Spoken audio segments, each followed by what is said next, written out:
नमस्कार, मैं हूं बिलाल मलिक और आप देख रहे हैं लोकमंच। और बुलेटिन में सबसे पहले बात करेंगे मुख्यमंत्री योगी आदित्यनाथ को। जी हां, मुख्यमंत्री योगी आदित्यनाथ ने लेह सेना के जवान गणेश यादव को श्रद्धांजलि दी है।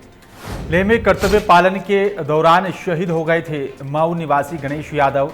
शहीद के परिजनों को 50 लाख रुपए की आर्थिक सहायता प्रदान करने की घोषणा की गई है। सीएम ने किया परिवार के एक सदस्य को सरकारी नौकरी देने का ऐलान।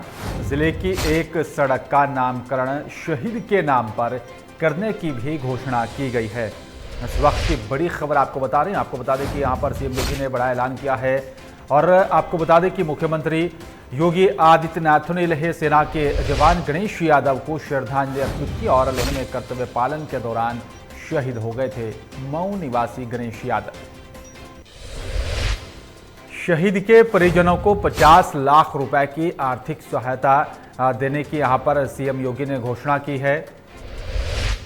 सीएम ने और साथ ही यहां पर ऐलान करते हुए कहा है कि परिवार के एक सदस्य को सरकारी नौकरी दी जाएगी और जिले की एक सड़क का नामकरण शहीद के नाम पर करने की भी घोषणा की गई है। और इस खबर पर तमाम जानकारी के लिए लखनऊ से हमारे ब्यूरो चीफ आशीष मेरे साथ फोन लाइन पर जुड़ गए हैं। आशीष, सीएम योगी ने जो है यहाँ पर लेह सेना के जवान गणेश यादव को श्रद्धांजलि दी और साथ ही कुछ ऐलान किए, क्या कुछ अपडेट मिल पा रही है? जी बिलाल जी, बिल्कुल सही कहा। ये कोविड वैक्सीन हेलो जी, मैं आपकी आवाज सुन पा रहा हूँ। आशीष जी, आप अपनी बात करिए। जरा क्वेश्चन फिर से दोहरा दीजिए।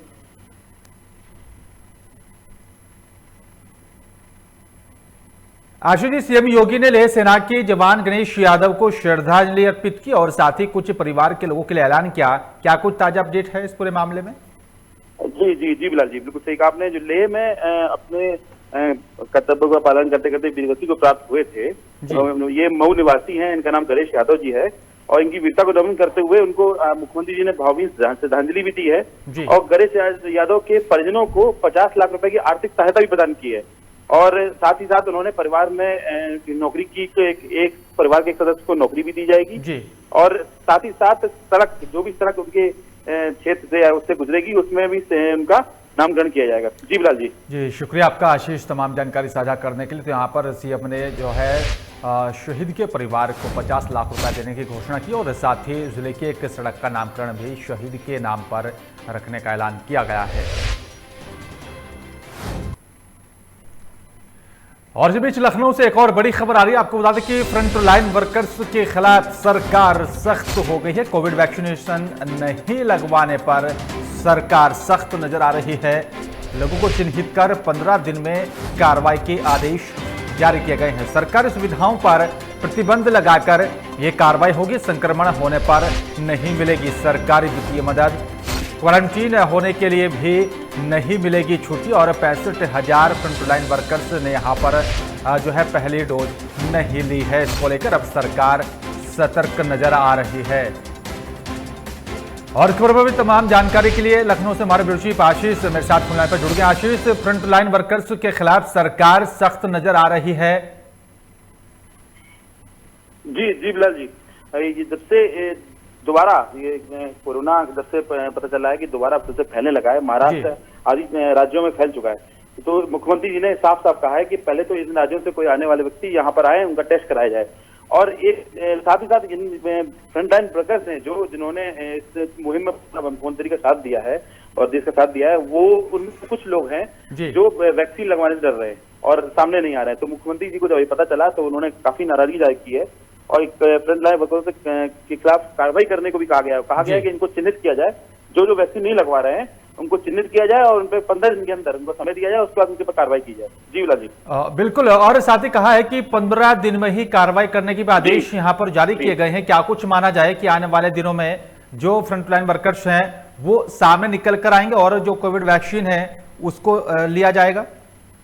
जी बिलाल जी, बिल्कुल सही कहा आपने। मुख्यमंत्री जी इन चीजों के लिए बड़े सख्त हैं और वो किसी को बख्शने के मूड में नहीं है। तो कोविड अब फिर थोड़ा रफ्तार पकड़ रहा है तो इनकी सहायता फिर ली जाएगी। तो इन इसलिए सबसे पहले इन्हीं लोगों को कहा गया था कि फ्रंटलाइन वर्कर्स जो भी हैं, तो तकरीबन लगभग 13 लाख लोग फ्रंटलाइन वर्कर्स हैं यहाँ प्रदेश में, इसमें 65,000 वर्कर्स जो हैं वो सामने नहीं आ रहे हैं, जो ना वैक्सीन लगवा रहे हैं। तो उनको 15 दिन का समय दिया गया और कहा सामने आए और वैक्सीन लगवाए, नहीं तो कार्रवाई होगी। बिल्कुल। और साथ ही जिस तरीके से आशीष यहाँ पर संक्रमण होने पर नहीं मिलेगी सरकारी कोई वित्तीय मदद और साथ ही क्वारंटीन होने के लिए भी छुट्टी नहीं मिलेगी, इस तरह के पॉइंटर यहाँ पर जो है लागू किए गए सरकार की तरफ से, क्या अब ये माना जाए कि वो जो 65,000 की जो संख्या बताई जा रही है फ्रंटलाइन वर्कर्स की, वो उसके बाद अब सामने आ सकते हैं और जो लगातार सरकार का जो विजन है उसको पूरा होने में आसानी मिलेगी? बिल्कुल सही कहा आपने बिलाल जी, क्योंकि मुख्यमंत्री कड़े शब्दों में उन्होंने कहा है कि उनको किसी को बख्शा नहीं जाएगा और जो सरकारी और मदद मिलती है वो भी नहीं मिलेगी उनको। तो कहीं ना कहीं जब ये लोगों को पता चलेगा कि इन चीजों से जब मुकर रहेंगे, अभी तक उनको लगता था ये सारी चीजें उनको सुविधाएं मिलेंगी, लेकिन मुख्यमंत्री जी ने कहा कि जब सामने नहीं आएंगे तो उनको सारी सुविधाएं ये नहीं दी जाएंगी, उनका नाम भी नोट किया जाएगा और जो साथ ही साथ क्वारंटीन होने के लिए भी उनको छुट्टी नहीं मिलेगी। तो कहीं ना कहीं एक डर तो रहेगा ही, वो सामने भी आएंगे। बिल्कुल, सामने भी निकल कर आएंगे और जो सरकार लगातार कोशिश कर रही है कोविड वैक्सीन को जन जन तक पहुंचाने को लेकर भी उसमें भी जो है कामयाबी मिल सकती है। शुक्रिया आपका आशीष तमाम जानकारी साझा करने के लिए।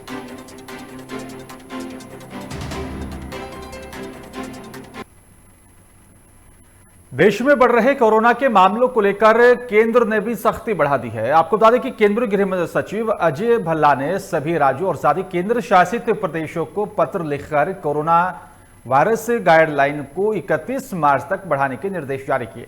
उन्होंने पत्र में लिखा है कि कोविड-19 के खिलाफ जारी जंग को पूरी तरह से जीतने के लिए एहतियात बरतने और साथ ही सख्त निगरानी की भी आवश्यकता है। पत्र में गृह सचिव ने यहाँ पर जो है कहा है कि पिछले कुछ महीनों में कोरोना के मामलों में गिरावट देखी गई, लेकिन कोरोना से जंग जीतने के लिए अब भी हमें सख्त निगरानी और साथ ही एहतियात बरतने की आवश्यकता है।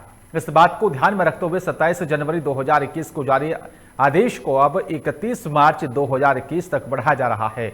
आपको बता दें कि शुक्रवार तक भारत में पिछले 24 घंटे में कोरोना के 16,577 नए मामले सामने आए और वहीं इस दौरान 120 लोगों की मौत हुई है।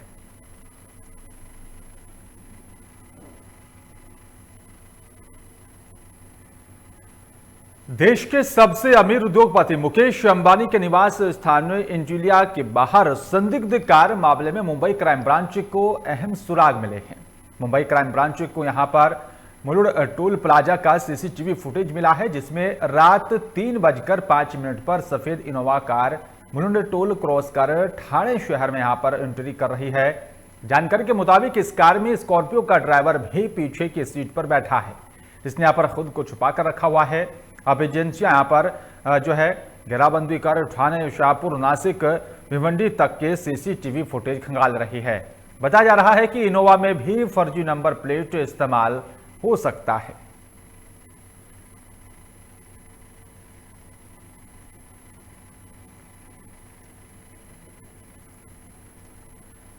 माघ पूर्णिमा स्नान पर हरिद्वार के गंगा घाटों पर भीड़ उमड़ पड़ी है और आज शनिवार को कुंभ साल का चौथा स्नान है। सभी स्नानों में यहां पर सबसे अधिक भीड़ यहां पर उमड़ने की संभावना है और इसी वजह से धार्मिक आस्था के साथ वीकेंड और साथ ही तापमान बढ़ना भी बताया जा रहा है। आज माघ पूर्णिमा स्नान के लिए शुक्रवार को ही श्रद्धालुओं का हरिद्वार पहुंचना शुरू हो गया था। आज ही कुंभ के दावे हैं यहां पर कि शुक्रवार की देर रात तक 3 लाख के करीब श्रद्धालु हरिद्वार पहुंच चुके थे। मेला क्षेत्र में यहां पर कुंभ पुलिस ने 12 से ज्यादा छोटी बड़ी पार्किंग बनाई और शुक्रवार शाम तक छोटी पार्किंग भर गई थी। इसके बाद वाहनों को यहां पर बड़ी पार्किंग में भेजा गया था। अच्छा लगा वो, और धर्म की नगरी है, मायापुरी है, मुख्य द्वार भी इसको कहते हैं, इसलिए इसका महत्व ज्यादा है, जिसका पौराणिक महत्व भी है। शास्त्रों में इसका वर्णन मिलता है और ये विशेष रूप से ब्रह्म कुंड का जो है कि बहुत ही बड़ा महत्व है। और ये ब्रह्म कुंड जो है कि हम लोग आस्था जो है खींची चली है और लोगों की भीड़ देखकर जो है कि मन उल्लास से भर गया है। ये चीज बहुत देखने में बहुत अच्छा लग रहा है। तो आज माघ पूर्णिमा स्नान है, हाँ। गंगा जी में स्नान करा, कैसा लगा? बहुत अच्छा लगा, बहुत सुंदर लगा। पहली बार आए हैं? हाँ, पहली बार आए हैं। पहली बार हाँ, नहाने के लिए जा रहे कैसा हैं। लगा हरिद्वार में? बहुत अच्छा लगा। बहुत अच्छा लगा वो। और इस बीच संभल से बड़ी खबर आ रही है। आपको बता दें कि ड्यूटी पर तैनात कांस्टेबल की संदिग्ध परिस्थिति में मौत हो गई है। मौके पर मौजूद साथियों ने थाने में इस पूरे मामले की सूचना दी। घटना की सूचना पर मौके पर पहुंचे आलाधिकारी चौधरी चरण सिंह नरोरा गंगा बैराज पुलिस चौकी का यह पूरा मामला बताया जा रहा है, जहां पर एक कांस्टेबल की संदिग्ध परिस्थिति में मौत हो गई है। और साथ ही बताया जा रहा है कि मौके पर मौजूद साथियों ने इस पूरी घटना की जानकारी उच्च अधिकारियों को दी और साथ ही आपको बता दें कि घटना की सूचना पाकर मौके पर पहुंचे आला अधिकारी और आपको बता दें कि चौधरी चरण सिंह नरोरा गंगा बैराज पुलिस चौकी का ये पूरा मामला बताया जा रहा है, जहां पर एक जो है कांस्टेबल की संदिग्ध परिस्थिति में मौत हो गई है और साथ ही बताया जा रहा है कि कांस्टेबल के साथी भी वहां पर मौजूद थे और उन्होंने इस पूरी घटना की जानकारी थाने में दी। उच्च अधिकारी भी जो है सूचना पाकर मौके पर पहुंचे और आपको बता दें कि चौधरी चरण सिंह नरोरा गंगा बैराज पुलिस चौकी का ये पूरा मामला बताया जा रहा है। और इस खबर पर तमाम जानकारी के लिए मेरे साथ रामवरिष्ठ हमारे संवाददाता फोन लाइन पर जुड़ गए हैं। रामवरिष्ठ, ड्यूटी पर तैनात एक कांस्टेबल की संदिग्ध परिस्थिति में मौत हो गई है, क्या है पूरा मामला और क्या कुछ अपडेट मिल पा रही है? बिलाल जी, मैं आपको बता दूं ये पूरा मामला गुन्नौर कोतवाली क्षेत्र के चौधरी चरण सिंह बैराज चौकी का मामला है। जब ये कांस्टेबल है, शैलेंद्र नाम है इनका, ये हाथरस जनपद के रहने वाले हैं और जब सुबह को ये इनके अन्य साथी जब इनके पास गए तो सुबह को देखा तो ये अंदर से लॉक हुआ था, कमरा इनका लॉक था और जब काफी कोशिश की, काफी आवाज दी गई पर अंदर से कोई आवाज ना आने के कारण फिर उनके जो साथी थे उन्होंने गुन्नौर कोतवाली को कॉल किया गुन्नौर। उसके बाद तत्काल आला अधिकारी मौके पर पहुंचे। बिल्कुल रामवरिष्ठ, पहले जांच में क्या कुछ निकलकर सामने आया है? उच्च अधिकारियों का इस पर मामले को लेकर क्या कुछ कहना है? अभी उच्च अधिकारियों ने अभी कुछ बताया नहीं है और अभी ये पता नहीं लग पाया है किस तरह से कैसे मौत हुई है और सबको पोस्टमार्टम के लिए भेज दिया गया है। बिल्कुल रामवरिष्ठ, अब देखना होगा कि पोस्टमार्टम रिपोर्ट आने के बाद क्या कुछ खुलासा होता है। शुक्रिया आपका तमाम जानकारी साझा करने के लिए।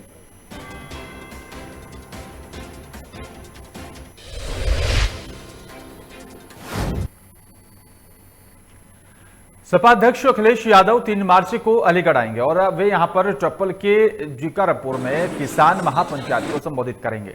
सपा मुख्यालय ने यहां पर इस संबंध में स्थानीय जिला कमेटी को कार्यक्रम की तैयारियां पूरी करने का फरमान जारी कर दिया है।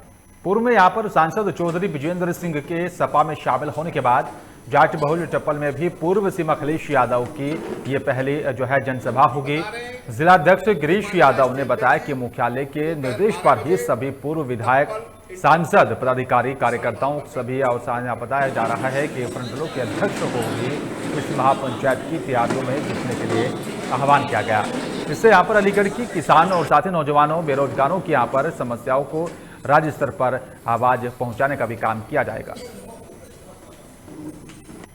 जिसमें हमारे राष्ट्रीय अध्यक्ष माननीय अखिलेश यादव जी महाकिसान पंचायत को संबोधित करेंगे और लगभग 1 बजे हेलीकॉप्टर के द्वारा वहां उनकी लैंडिंग होगी। हमारी समाजवादी पार्टी के सभी माननीय सांसदगण,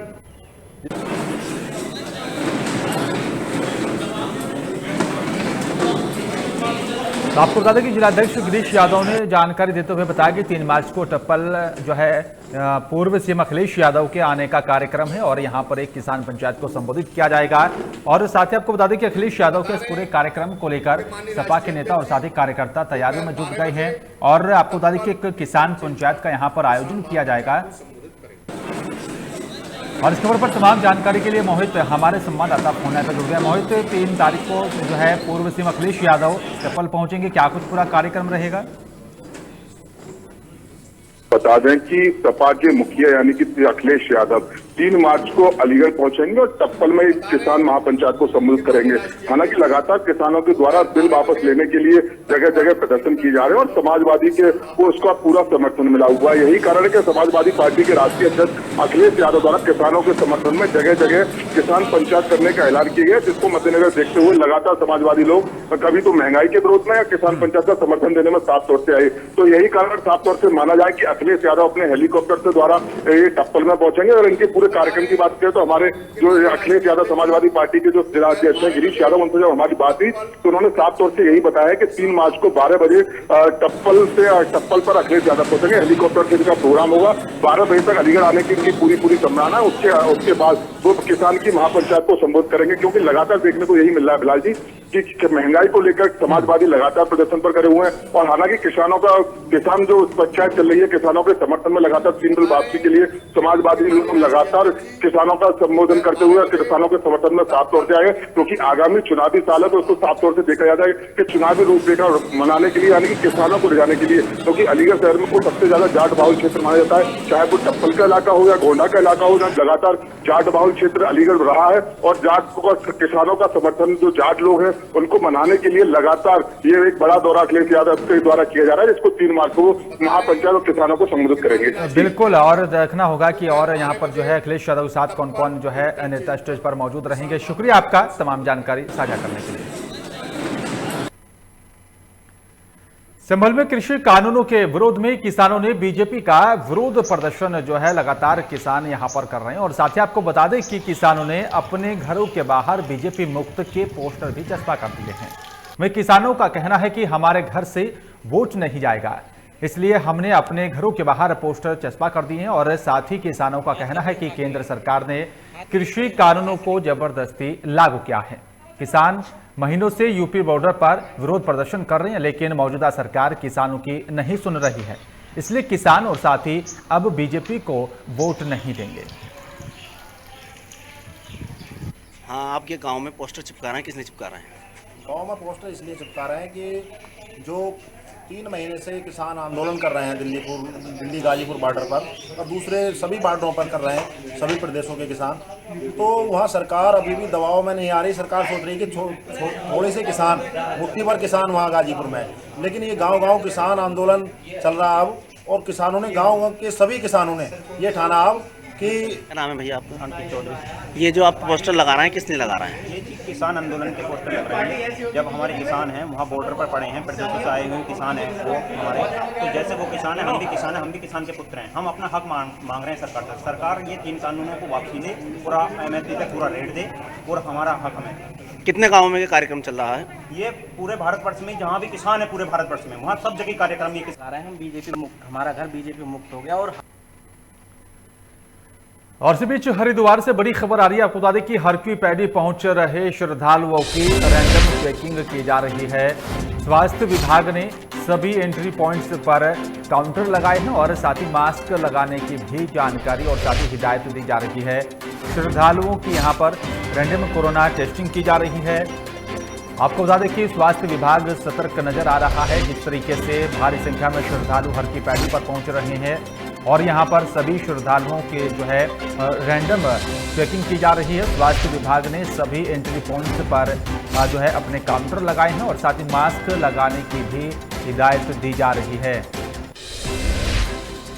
श्रद्धालुओं की यहां पर जो है रैंडम कोरोना टेस्टिंग भी जो है की जा रही है। और इसी खबर पर तमाम जानकारी के लिए मेरे साथ हमारे उत्तराखंड स्टेट हेड मनीष मेरे साथ फोन पर जुड़ गए। मनीष, हर की पैड़ी पर पहुंच रहे श्रद्धालुओं की रैंडम चेकिंग की जा रही है, क्या कुछ अपडेट मिल पा रहा है?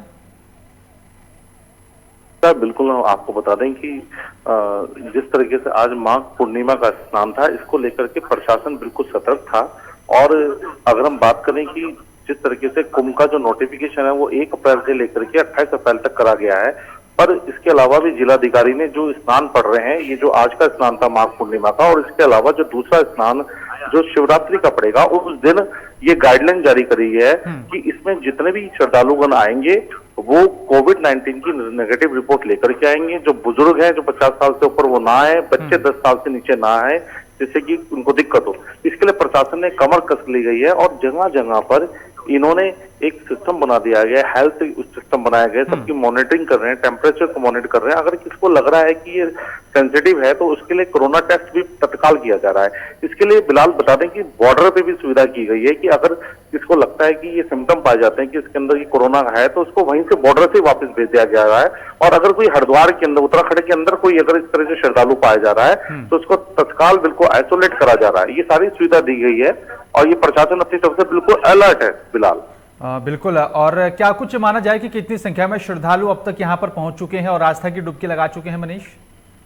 हाँ बिल्कुल, बिल्कुल बिलाल, जबकि देखा जाए तो सुबह से ही श्रद्धालु गंगा घाटों पे आस्था की डुबकी लगा रहे थे और जिस तरीके से इससे पहले जो स्नान थे उसमें भीड़ कम थी, पर आज के जो माघ जो है उसमें भीड़ ज्यादा थी यहाँ पर। तो करीबन लाखों की संख्या में आज श्रद्धालुओं ने डुबकी लगा रहे हैं और अब भी इस समय भी आस्था की डुबकी जारी है। बिलाल, शुक्रिया आपका मनीष, तमाम जानकारी साझा करने के। तो यहाँ पर रैंडम चेकिंग की जा रही है ताकि सुरक्षा व्यवस्था का भी पूरी तरह से ख्याल रखा जा रहा है, क्योंकि काफी संख्या में श्रद्धालु हरिद्वार पहुंच रहे हैं। और चलिए बात करेंगे उत्तर प्रदेश के महोबा की। महोबा जिले में बीते दिनों सीनियर अधिवक्ता आत्महत्या मामले में मृतक अधिवक्ता की त्रयोदशी के यहां पर मौके पर लोक निर्माण विभाग राज्य मंत्री ने मृतक अधिवक्ता के घर जाकर अधिवक्ता की आत्मा को श्रद्धांजलि देकर परिजनों से भी मुलाकात की और साथ ही परिजनों को यहां पर हरसंभव मदद और साथ ही दोषियों पर कड़ी कार्रवाई करने का भरोसा दिया है। बताया जा रहा है कि इस दौरान राज्य मंत्री के साथ क्षेत्रीय सांसद, विधायक सहित और भारी संख्या में बीजेपी कार्यकर्ता मौजूद रहे। और ये तो खैर माफिया, बड़ा माफिया था, लेकिन इनसे भी बड़े बड़े माफिया माननीय योगी जी के राज में सब ध्वस्त हो गए हैं और ये भी इससे बच नहीं सकते हैं। लेकिन न्याय का जो तरीका होता है, पहले तहकीकात हो, जांच हो और उसमें जांच के बाद उसमें निर्णय और कार्रवाई हो, उस प्रक्रिया चल रही है। और पाठक जी की जो मैं तो इसको शहादत कहता हूँ, बेकार इसलिए नहीं जाएगी क्योंकि ये लोग यहाँ के सैकड़ों लोगों के साथ इस तरह की हरकतें कर चुके थे, जिसकी परतें धीरे धीरे खुल रही हैं। उन सबको भी न्याय मिलेगा और आप देखेंगे कि ऐसी ये कार्रवाई होगी कि इसको बहुत दिन तक लोग याद रखेंगे। उन्होंने कहा कि पूरी तरीके से हम आपका सहयोग करेंगे, न्याय दिलाएंगे और जो भी मदद जितनी भी हो सकेगी, जितना सहयोग हो सकेगा वो पूरा आपका सहयोग देंगे और आपके परिवार की सुरक्षा पूरी जितने जिस तरीके की भी से होगी वो पूरी सुरक्षा भी आपको किया जाएगा। उन्होंने हमने जो जितनी भी मांग की, आर्थिक सहायता हो, बहन के शादी के लिए हो, सुरक्षा के लिए हो या न्याय की बात करी, तो हर चीज़ में उन्होंने कहा कि हम आपके साथ हैं और आपका पूरा सहयोग देंगे और आपको उचित जो पूरा न्याय मिलेगा। अच्छा, अभी तक जो कार्रवाई हुई कितने संतुष्ट हैं? अभी तक तो अभी कुछ कार्रवाई धीरे धीरे चल के हो रही है, अभी इतनी कहाँ हो पाई कार्रवाई हो तभी तो संतोष हो तब। और इस बीच बांदा से बड़ी खबर आ रही है। आपको बता दें कि विश्व प्रसिद्ध कालिंजर दुर्ग में भीषण आग लगी है। आग लगने से आधा दुर्ग जलकर खाक हो गया है। कड़ी मशक्कत के बाद दमकल कर्मियों ने आग पर काबू पाया। कालिंजर थाना क्षेत्र के दुर्ग का ये पूरा मामला बताया जा रहा है, जहां पर भीषण आग लगने से काफी नुकसान हुआ है। बांदा से इस वक्त की बड़ी खबर आपको बता दें कि विश्व प्रसिद्ध कालिंजर दुर्ग में भीषण आग लगने का मामला सामने आ रहा है और आग लगने से आधा दुर्ग जलकर खाक हो गया है। कड़ी मशक्कत के बाद दमकल कर्मियों ने आग पर काबू पाया है। कालिंजर थाना क्षेत्र के दुर्ग का ये पूरा मामला बताया जा रहा है, जहां पर भीषण आग लग गई थी और सूचना पाकर दमकल विभाग की गाड़ियां मौके पर पहुंची और दमकल कर्मियों ने कड़ी मशक्कत के बाद आग पर काबू पाया है। कालिंजर थाना क्षेत्र के दुर्ग का ये पूरा मामला बताया जा रहा है, जहां पर आग लगी है।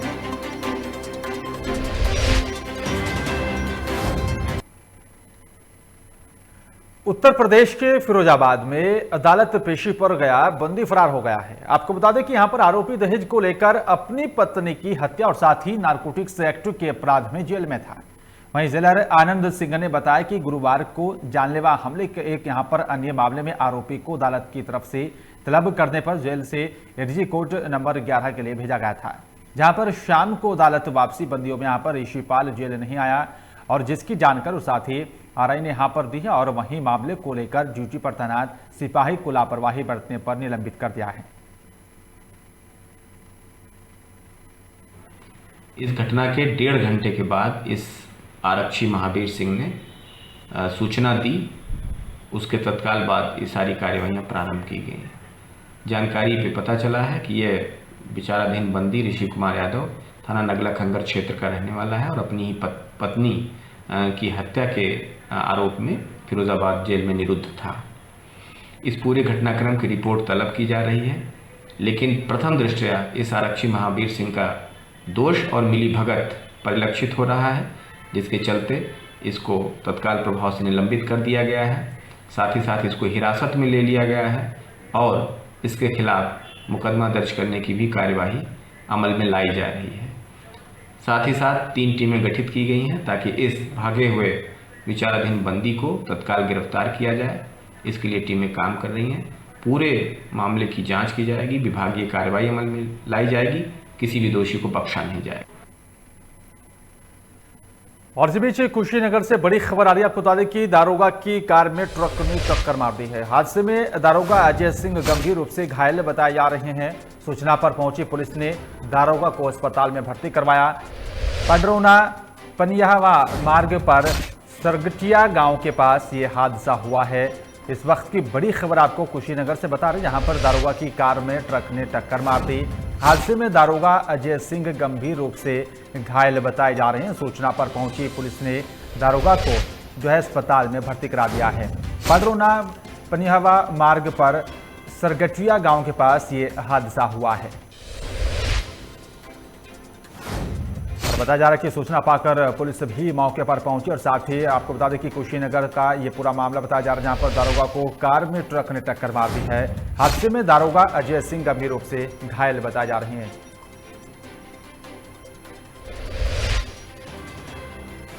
और इस खबर पर तमाम जानकारी के लिए सुनील यादव हमारे संवाददाता फोन लाइन पर जुड़ गए हैं। सुनील, दारोगा की कार को ट्रक ने टक्कर मार दी है, क्या कुछ अपडेट मिल पा रहा है?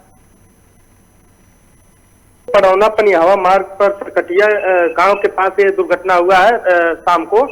और ये दरोगा जो है नरौइया थाने से अपने कमरे पे जा रहे थे, क्योंकि उधर से तेज रफ्तार से ट्रक से इनकी भिड़ंत हो गई और भिड़ंत के बाद एक काफी गंभीर रूप से घायल हो गए। और घायल होने के बाद स्थानीय लोगों की मदद से यहाँ से इनको कार से निकाला गया और उनको सामुदायिक स्वास्थ्य केंद्र पहले ले जाया गया, जहां इनको हालत को नाजुक देखते हुए जिला अस्पताल रेफर किया गया। वहां से इनकी फिर से गोरखपुर मेडिकल कॉलेज भेजा गया, जहां इलाज जारी है। और कब्जे में जो ट्रक ठोकर मारा था उसको लेकर पुलिस कार्रवाई में जुट गई है। जी शुक्रिया आपका सुनील, तमाम जानकारी साझा करने के लिए। तो आपको बता दें कि अब घायल दारोगा का अस्पताल में इलाज चल रहा है और कार को ट्रक ने टक्कर मार दी, जिसके चलते हादसा हुआ है।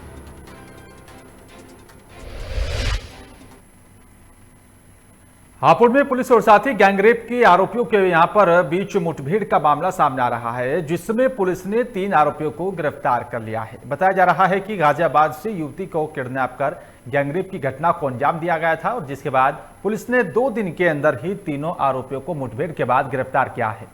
और आपको बता दें कि तीनों आरोपी जो है गोली लगने से घायल हो गए थे, जिन्हें इलाज के लिए अस्पताल में भर्ती करा दिया गया है। पुलिस ने आरोपियों के पास से 3 तमंचे, ऑटो और साथ ही यहां पर बताया जा रहा है कि युवती का मोबाइल भी बरामद कर दिया है। सुबह हापुड़ पुलिस और बदमाशों के बीच मुठभेड़ हुई है। इसमें हापुड़ पुलिस ने 3 बदमाशों की हिरासत में लिया है घायल अवस्था में। तीनों बदमाशों को अस्पताल पहुंचा दिया गया है, जहां उनकी स्थिति स्थिर है। इस मुठभेड़ में हमारे 2 साथी भी घायल हुए हैं, एसआई राम समझ तथा कांस्टेबल वीरेंद्र सिंह। इनको भी अस्पताल पहुंचा दिया गया, जहां इनकी स्थिति सामान्य है।